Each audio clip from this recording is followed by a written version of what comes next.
this onto a plot of, like, this is very low DOC and a high DOC up there. This is just like no DOC anywhere. These numbers are ridiculously low. It's almost a sterile environment.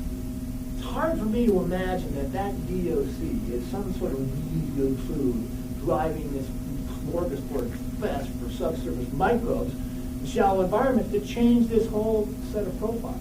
And I could probably figure out, if we had some time resolution, you know, what lake people get to do with these profiles is the change in concentration can be used to determine a diffusion gradient. And from that, you can get some sense of time required for things to move either up or down. You can get a rate of metabolism. We don't have that.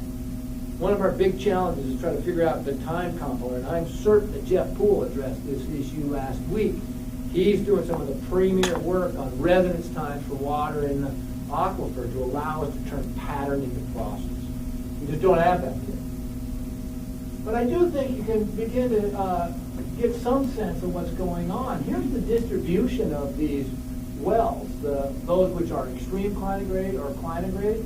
They're not organized by distance to the river. But one thing that does sort of become evident, though, is they seem to be all in the top half of the floodplain, characterized by zones where the river loses water into the subsurface, as compared to downstream environments or downgrading environments, where profiles tend to be orthogonal. I don't know how well those things tie together.